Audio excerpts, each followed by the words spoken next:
नमस्कार, स्वागत है आपका। मैं हूं आपके साथ सुमित झा। पाकिस्तान में जो शिया सुन्नी विवाद है उसमें अब तक 150 लोगों की मौत हो चुकी है, कई लोग घायल हैं। लेकिन इस विवाद के पीछे की वजह आप जानेंगे तो आप हैरान हो जाएंगे। इस विवाद के पीछे की वजह जमीन का एक टुकड़ा है। पूरी कहानी आपको बताते हैं इस वीडियो में। दरअसल हिंसा की शुरुआत 21 नवंबर को हुई थी। खैबर पख्तूनख्वा प्रांत है जहाँ का कुर्रम इलाका जनजातीय इलाका है और वहाँ पर हिंसा की शुरुआत 21 नवंबर को हुई थी, जब एक शिया बहुल जो वैन है, जो जहाँ पर शिया समुदाय के लोग जिस वैन में सवार थे, उसे टारगेट किया गया और उसे टारगेट कर गोलीबारी की गई, फायरिंग की गई, जिसमें 50 से ज़्यादा लोगों की मौत हो गई। उसके बाद शिया समुदाय के लोगों ने पलटवार किया, सुन्नी समुदाय के लोगों पर पलटवार किया गया और ये हिंसा फिर लगातार दोनों समुदाय के बीच भड़कती गई और इतनी भड़क गई कि 150 से ज़्यादा लोगों की मौत हो गई। आतंकवाद और आर्थिक बदहाली से जूझ रहा पाकिस्तान भी इस हिंसा को रोकने में नाकाम रहा। हालांकि फिर दोनों पक्षों की बैठक बुलाई गई और 7 दिनों के सीज फायर का फैसला लिया गया। लेकिन आखिर इस हिंसा के पीछे और इस पूरे विवाद के पीछे की एक बड़ी वजह है क्या, ये आपको बताते हैं। दरअसल इस पूरी हिंसा के पीछे एक वजह है ज़मीन का एक टुकड़ा।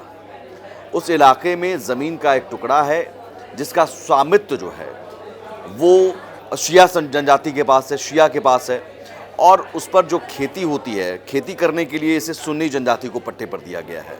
दरअसल ये जनजाति शिया समुदाय में भी दोनों शिया और सुन्नी में जनजाति हैं।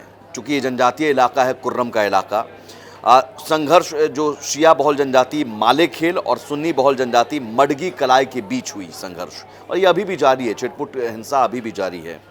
पारा चिनार से 15 किलोमीटर दक्षिण में स्थित बोशेहरा गांव में ये भूमि का एक टुकड़ा है जिसे लेकर दंगे भड़के, हिंसा भड़की।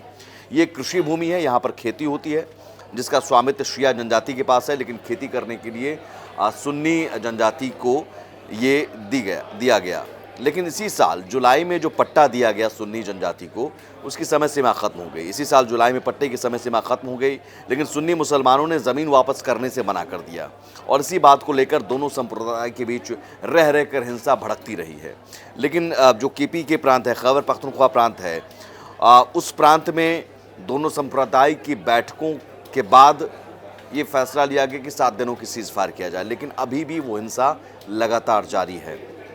दोनों पर सहमति बनी कि जो भी बंधक बने हैं एक दूसरे के, उन्हें लौटाया दिया जाए, क्योंकि दोनों समुदायों ने एक दूसरे के लोगों को बंधक भी बना लिया था, जिसमें महिलाएं भी शामिल हैं।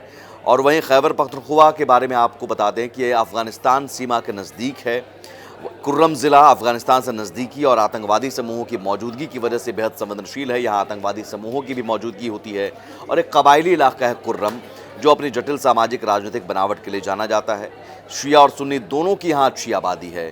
कुर्रम में पिछले कुछ महीनों में हिंसा जो हुई, 150 से ज़्यादा लोगों की मौत हुई, लेकिन अभी भी सिर्फ 7 दिनों की सीज़ फायर के बाद भी हिंसा भड़क रही है और ज़मीन के एक टुकड़े की वजह से।